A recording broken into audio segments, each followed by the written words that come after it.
Radhe Radhe Govinda Govinda Radhe Radhe Radhe Govinda Govinda Radhe. Welcome everyone and Radhe Radhe. Today we are starting again from the beginning of Saints of Vraja. We finished the book Saints of Bengal last time. So now we will start again from Saints of Vraja. And as it is the experience in spiritual life, when we read something again, next time we go even deeper. That's the beauty of spiritual life. Every time we go deeper. This is, I remember when I was reading Bhagavad Gita before, that every time I would read Bhagavad Gita, I would understand it deeper. I would get deeper insights every time. So this is same with all the stories we can read in these two books, Saints of Raja and Saints of Bengal. Today, we are reading about Sri Haridas Babaji. Srimad Bhagavat says that Sri Krishna is Swayam Bhagavan, or the Lord himself. Ram, Nrsimha, Vaman, and the other incarnations are his partial manifestations. Similarly, Vraja, the Dham or dwelling place of Krishna, is Swayan Dham or Dham itself, and the other Dhamas are the partial manifestations of Vraja.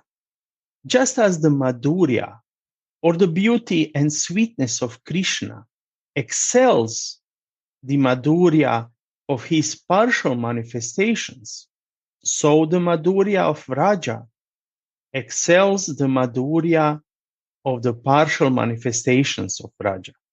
It is no wonder, therefore, that the desire to live in Vraja and taste its sweetness may arise even in the minds of the other manifestations of Krishna. More than 200 years ago, the desire arose in the mind of Sri Jagannath Deva of Puri. Jagannath resides in Puri in the form of Murti, or the deity. The Murti depends for the fulfillment of its desire entirely upon the devotee who serves it. In fact, the Lord assumes the form of the Murti so that he may enjoy the loving service of the devotee, whose soul is embodied and who can serve the Lord only when he takes a body in the form of a Murti and thus descends to the plane of the devotee. The descent of the Lord in this form is both an act of self-fulfillment and an act of mercy. Self-fulfillment because in this way he fulfills his desire to enjoy the loving service of the devotee, which, in spite of his perfection in all respects, he always longs for. Mercy, because by giving the devotee an opportunity to serve him, he opens the way for his deliverance from the bondage of Maya. The Murti, though it looks in all respects like an ordinary statue, is equal in all respects to the deity, except for its self-imposed dependence upon the devotee. So the Murti is actually equal in all respects, except for self-imposed dependence upon the devotee, so that the devotee can serve him. Jagannath began to look for a devotee who could carry him to Vrindavana and render loving service to him during his stay there. It was not long before he found one in Haridas, a devout saint who practiced sadhana on the banks of the Yamuna in Vrindavana. He worshipped Jagannath and wept day and night for his darshana. Jagannath then appeared before him. He was so charmed by Jagannath's beauty that he kept looking at him. But he could not look for long and became unconscious. Jagannath lovingly put his lotus hand upon his head to bring him back to consciousness. As soon as he regained consciousness, he fell at the feet of Jagannath. Jagannath said, Haridas, I am pleased with your devotion, and I yearn for your loving service. You go to Jagannath Puri. This year, in the month of Ashada, the Murti will be changed. The Murti of Jagannath will be changed. You bring the old Murti to Vrindavana.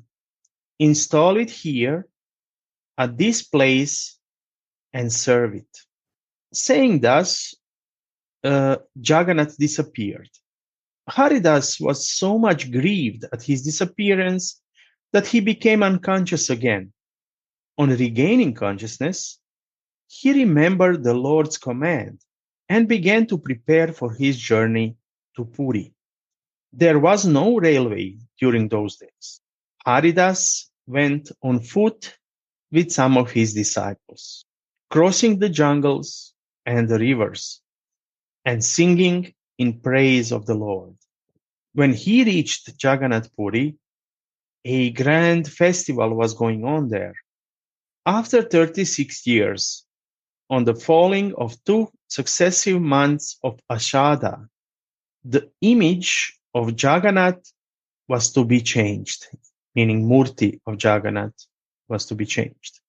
Millions of people had come from all over the country to witness the festival, and the town was full of scenes of unprecedented rejoicing. Haridas went to the priest of Jagannath and requested him for the old Murti of Jagannath. But the priest replied, I am not authorized to give it. You should approach the king. So Haridas went to the king. The king bowed before him with reverence and asked what he could do for him. Haridas told him about the command of Jagannath and asked for Jagannath's old Murti. The king was confused. He said, Maharaj, Jagannath has commanded you, but he has not given any such command to me. According to a long-established tradition, in the month of Ashada, the Murti of Jagannath is changed. Sorry, 1 second. It's some mix-up with pages. Yeah. So it will be changed, and the old Murti is put under earth. How can I break the age-old tradition without the express command of Jagannath? Therefore, this year also, the old Murti will be treated the same way. Haridas breathed a deep sigh and said, so, let that be. With the retirement of old Murti of Jagannath, my body will also go into the sea. Haridas vowed for an indefinite fast. He went and sat on the seashore, waiting for the occasion when he would drown himself in the sea. The same night, Jagannath appeared before the king in a dream and said, my devotee came to you to ask for my Murti on my command. You did not do well by turning him away. He is now fasting on the seashore. Go and apologize to him and send my old Murti with him to Vrindavana." The king was struck with fear. Immediately he woke up, went to the seashore where Haridas was waiting for the moment uh, when the old Murti of Jagannath would be retired. So he apologized to him with folded hands and promised to fulfill his demand. After the installation of the new Murtis, the king ordered that the old Murtis of Jagannath, Balara, Baladev, and Subhadra be seated in a suitable chariot and carried to Vrindavana under proper escort of the army. He also gave Haridas sufficient money and paraphernalia for the service of Jagannath in Vrindavan. Haridas and his disciples reached Vrindavana with the Murtis after several months, halting and rejoicing at different places as it pleased them. On reaching Vrindavana, Haridas built a temple for the deities at the very place on the bank of Yamuna where he used to live, so on the same place of bank of Yamuna where he used to live, and installed the deities there after due ceremony. Even today, the deities are there. The place is called Jagannath Ghat. On the Ratha Yatra day, the devotees flock in huge numbers to have darshana of the deities. So this is a short story about Haridas Das Babaji, Haridas Das Baba, and we will just continue with the next one. But what's nice in the previous story, how actually Radha and Krishna, and they're actually so merciful that they appear for us in their Murti form, that we can have easier relationship with them, that we can develop contact with them, and that we can serve them through Murtis. So this is so beautiful. And every time, when we see how much they love us, how someone can stay idle, and how someone can not develop love for them, when we see the measure of their love towards us. So next story is about Sri Jai Krishna Das Babaji. Jai Krishna Das Babaji. So this is now starts very beautifully, that bhakti is a gravitational force that works at two ends. It draws the bhakta to Bhagavan and Bhagavan to bhakta. Bhagavan is drawn to the bhakta because he relishes the bliss flowing from bhakti in the heart of the bhakta, even more than the bliss flowing from the nature of his own self. As soon as the flower of bhakti blossoms in the heart of a devotee, Bhagavan, like the black bee, is drawn by its fragrance. The flower of bhakti blossomed in the heart of Baba Jai Krishna Das of Kamyavan in Vraja. And Krishna could not restrain himself from rushing up to him. Jai Krishna Das Baba was a Gaudiya Vaishnava saint in the line of Sri Ganga Mata Goswamini of the Ganga Mat of Puri. No one knows anything about his guru or the place to which he belonged before he came to Raja.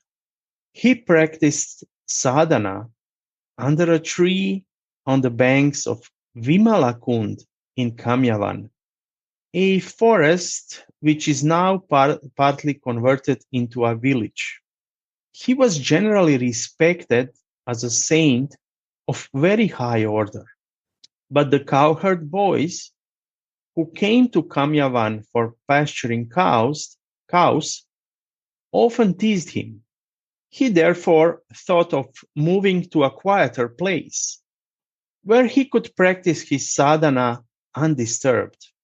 But this was regarded as an evil omen by the residents of Kamyavan.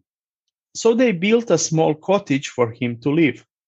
Baba Jai Krishna Das did japa and meditation all day and night. There was hardly any sleep for him.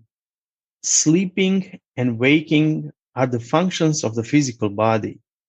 The saints of the type of Baba Jai Krishna Das, who have risen above the body and realized their spiritual self, neither sleep nor keep wake. They live in a higher dimension of consciousness. Kamyavan at that time was within the domain of the Raja of Bharatpur. The Raja had heard about the spiritual attainments of Jai Krishna Das and was anxious to see him. But all his efforts to see him failed because Baba would not meet a man like him, who was sunk deep in worldly affairs. Baba used to go to the village for Madhukari every evening.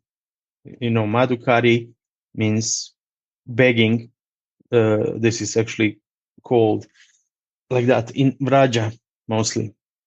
One day, while he was out, the Raja in disguise of an ordinary farmer went and sat at the door of his cottage. It was time for Baba to return, but he had only come half the way when suddenly he stopped and turned. He went back to the village and cried aloud, "Friends, my cottage is on fire. Go and extinguish the fire." The villagers ran to Baba's cottage. They were surprised to see that there was no fire, but the Raja was sitting there in the disguise of a farmer. With folded hands, they advised the Raja not to persist in his effort to see Baba against his will. For no one, howsoever great or powerful, could make him do anything against his will. The Raja resigned himself to the will of Baba. He returned to his palace unoffended, but with a changed heart.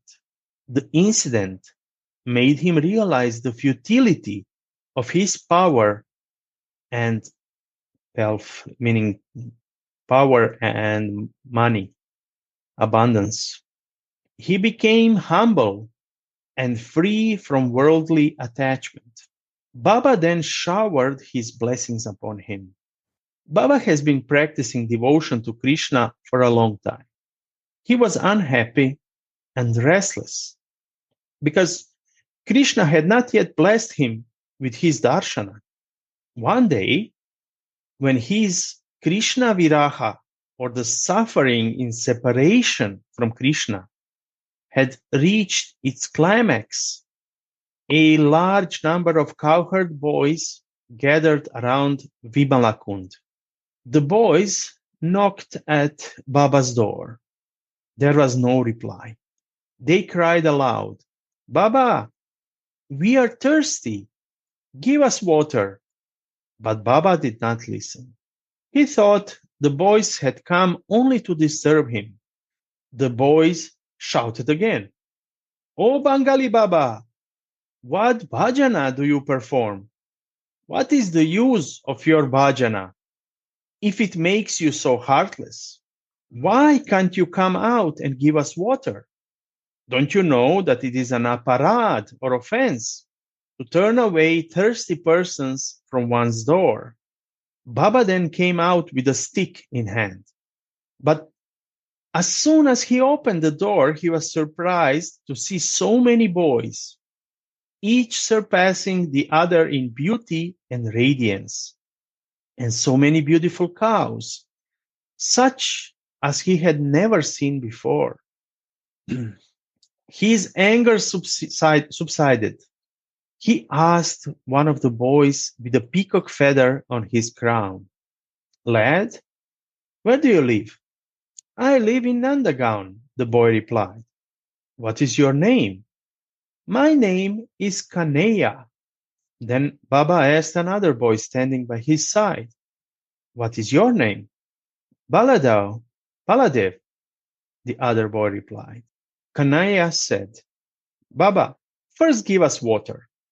Our throats are so parched that we cannot talk." Baba did not have any cups or glasses.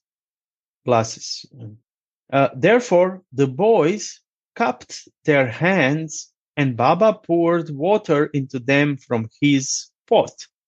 As Kaneya was drinking water, water fell like a stream on the ground instead of falling into his hands.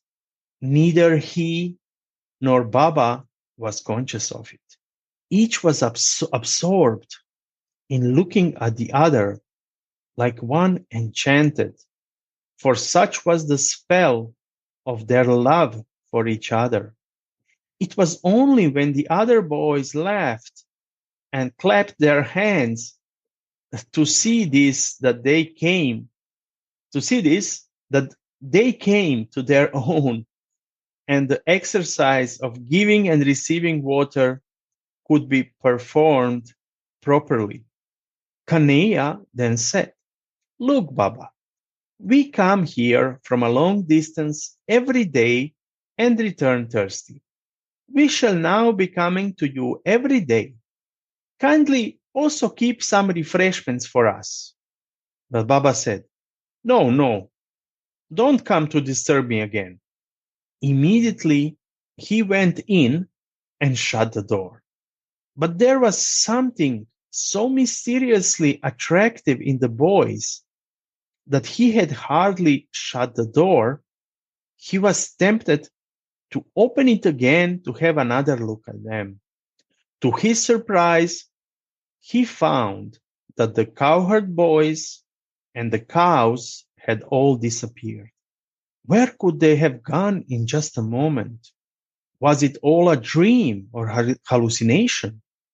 It could not be a dream, for Baba was fully awake. It could not be hallucination, for it was even more vivid and real than anything that had met his eyes before. Besides, the sweet and somewhat maddening fragrance of the bodies of the cowherd boys still filled the air, and the water which had spilled on the ground was also there. Suddenly, the consciousness dawned upon Baba that Kaneya and Baladev were actually Krishna and Balaram, whom he had been worshipping. A current of bhava, ecstatic love, and bhakti ran through his body. Tears flowed from his eyes. He was overwhelmed with joy and emotion at the thought that he had seen Krishna, the treasure of his heart and the soul of his soul. But the joy turned into grief when the thought came to his mind that he had, like a fool, asked Krishna not to come again. The grief was so unbearable that his heart would have burst. But Krishna never fails his devotee when the pangs of separation become unbearable to him. He appeared before Baba with an enchanting smile on his face, but he appeared only to disappear again. Before disappearing, he said, "Baba, I shall come to you tomorrow and never leave again." The next day, An old woman came to Baba with a murti of Gopal and said, Baba, I have become old. I cannot serve Gopal anymore. I'm leaving him with you so that you may kindly look after him. Baba said, But where shall I find the necessary materials for his service? Do not bother about that. The things required for his service will come to you every day. The old woman thus spoke and went away. The same night, the old lady appeared before Baba in the form of goddess Vrinda Devi, the presiding deity of Vrindavana. She appeared in his dream and blessed him. Baba then realized that Krishna had come to him and, as promised, never to leave him again in the form of Gopala. He served Gopal with devotion till the end. Baba was a sadhaka of Madhura Rasa. So in Madhura Rasa, the sadhaka develops a conceit of a gopi and regards himself as the beloved of Krishna or a companion of Radha. So he was in Vatsalya Rasa in this case. This became apparent from the manner in which he left his body.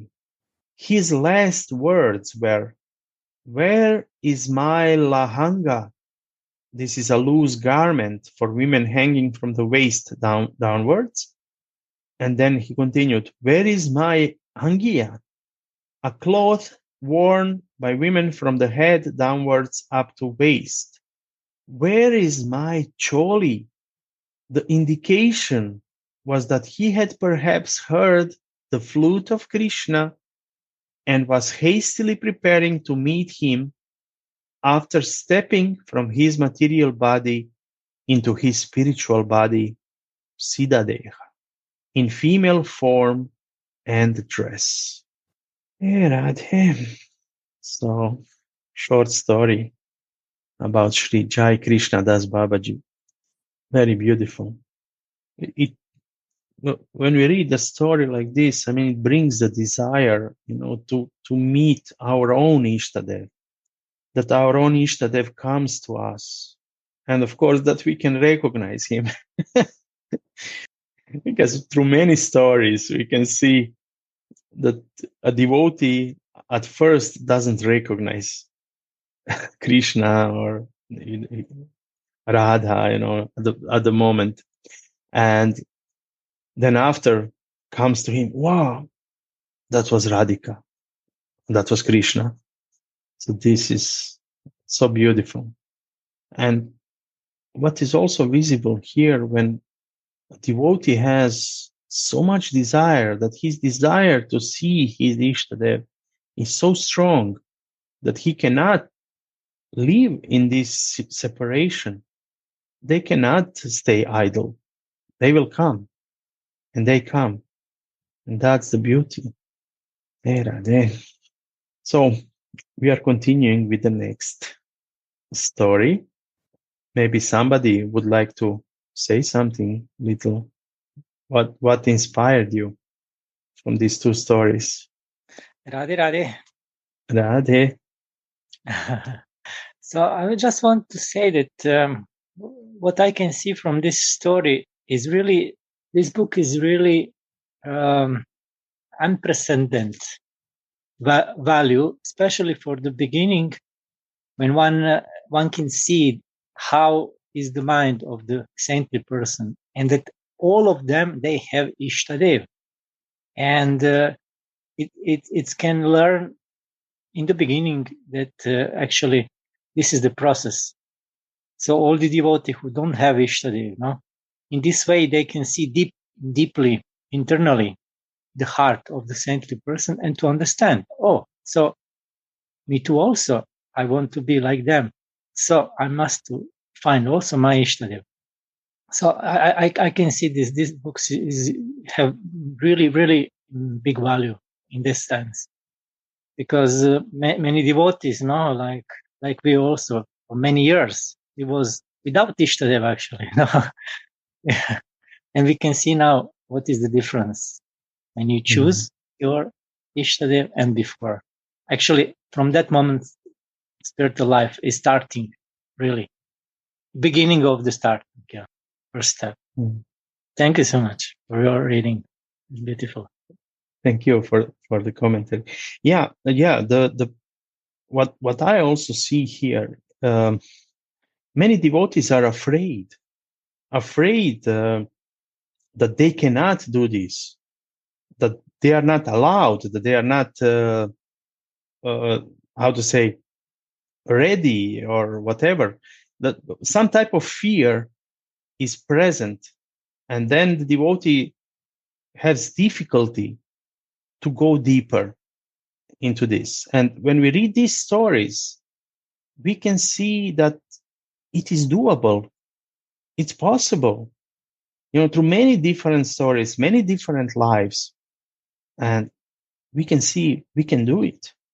And this can give us inspiration to go on in our sadhana, in our bhajan, that we can expect, in a way, that we will see them, not just in imagination, but real vision, real darshan.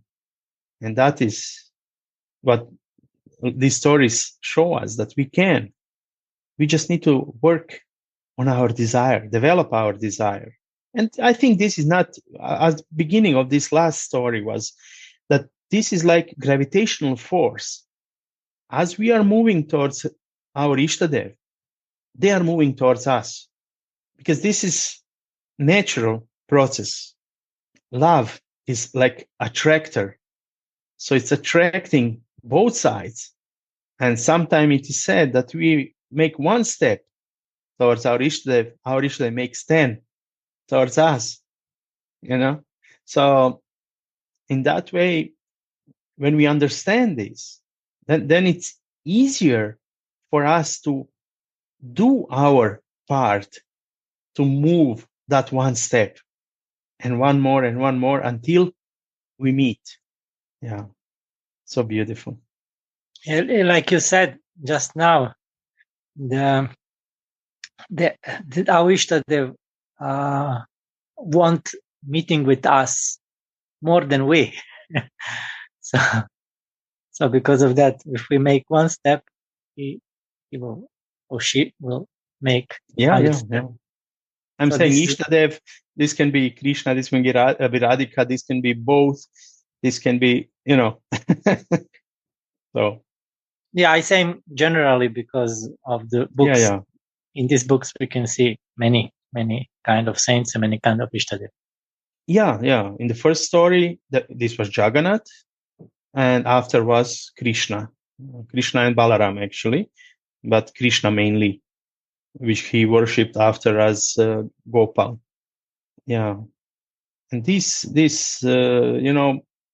we are reading stories from saints of Bengal and like that, and we can see how many came to bless those devotees, those saints, that they can get darshan with their Ishtadev, or have a vision of their Siddhadeha clearly, and so on and so on.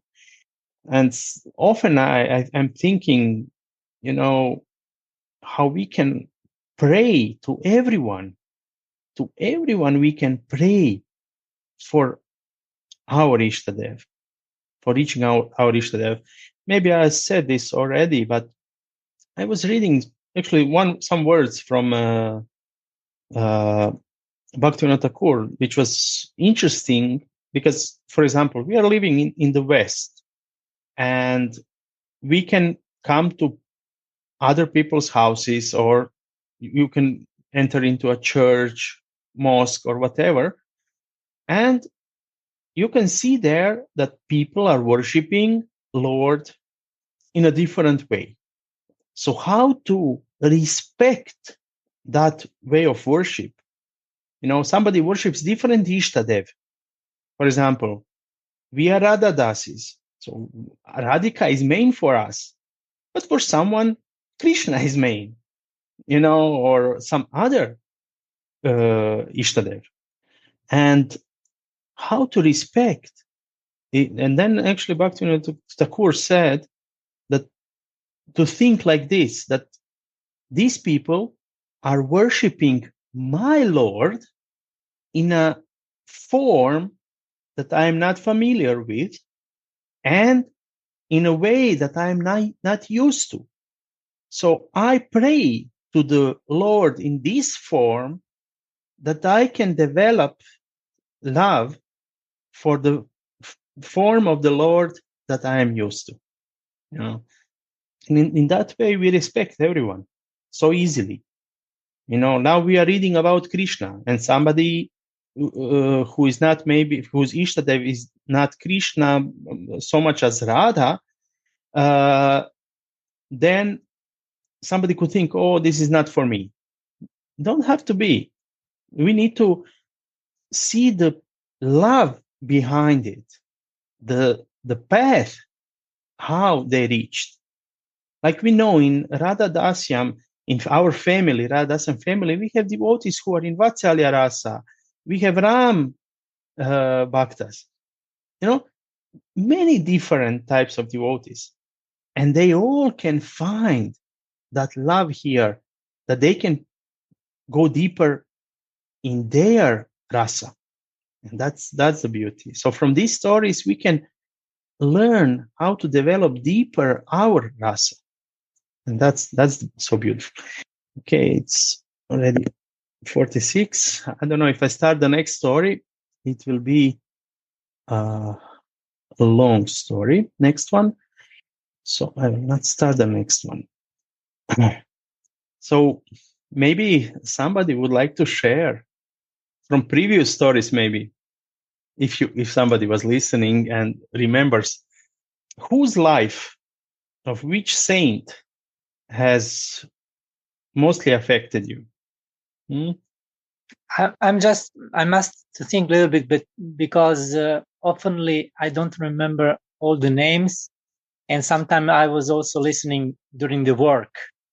Mm-hmm. So, but I remember in one case it was one lady. I think that you was reading many weeks, and she have guru, and the wife of guru was her guru. Mm-hmm. Can you remember the name? I cannot. Difficultly. And she have such many vision. Radharani and Krishna personally come to her, no, and she didn't believe that is possible. And her guru said to her to not speak to anyone about that. But suddenly, at one point, they said, you should now speak to everyone about that. And she was confused, no? And she was asking, why? But before you said differently. And they said, and she said, actually, there is so much God brother and God sister who are more advanced to me. Why should I speak about that?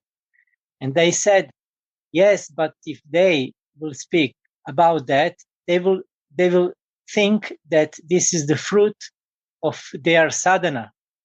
And you are completely aware that this is the mercy. Do you remember this story now? Yeah. This is also beautiful. Yeah. I mean, actually, we are dependent all on kripa, and just we will whatever happens to us. Actually, it's just kripa or mercy. I don't see it other way. What I can do that it will change their desire, I mean, in one way, actually, devotee can do. I mean, through love, because they are reacting to love. Because Krishna alone says that he is controlled by love. So, yeah, of course, love of his devotees. Yeah, I remember one story about Ramdas Baba. This was actually beautiful story, and he's in Manjari Baba. Actually, he was in, and still is now Manjari, of course. But when he was traveling to Vrindavan with a train, with the train, and old lady was with him in a train, and when they reached Vrindavana, he asked that old lady if she knows where is that and that temple. And then she said, oh, yes, I'm living near there, so I will take you there. And she took him to this temple, and they entered inside the temple room. And the old lady said, oh, I'm living in next room here. And she went to that room, and he gave his obeisance to the deities and everything. And then he went to search for that lady. And when he entered that second room, actually there was nothing there, just a murti of Yogamaya. So the next day, Yogamaya appeared in his dream, and that was she, that she brought him there. And then he went to Radhakund, and he got the vision of Radhika, Manjaris. And from that moment, when he got this vision, his Siddha consciousness was totally fixed. And I'm often thinking about this, how much I would love to have this vision.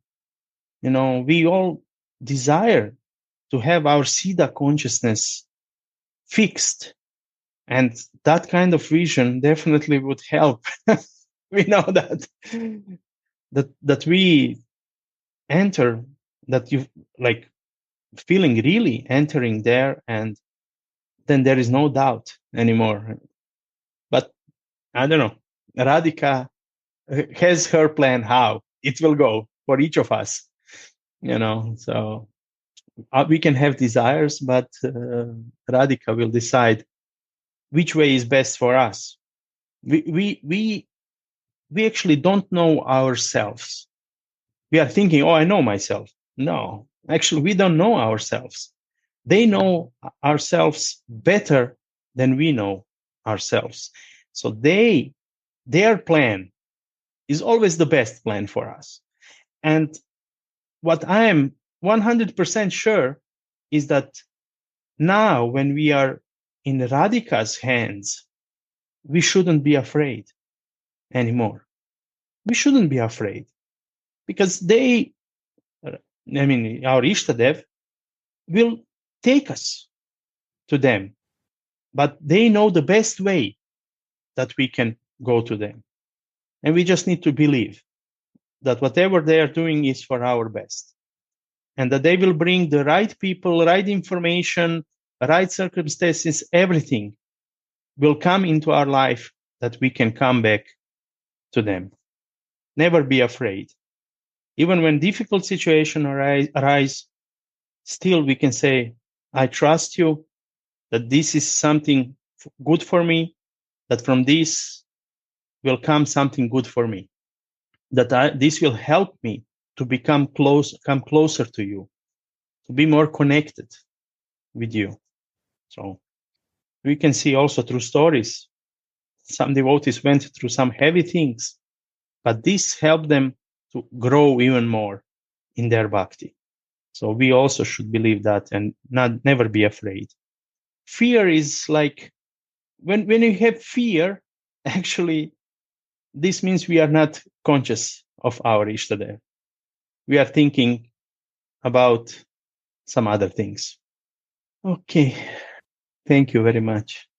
Radhe Radhe, Dinayal. Thank you so Radhe much. Radhe. Very sweet class. Thank you. Radhe Radhe. Thank you. Thank you, Dinayal.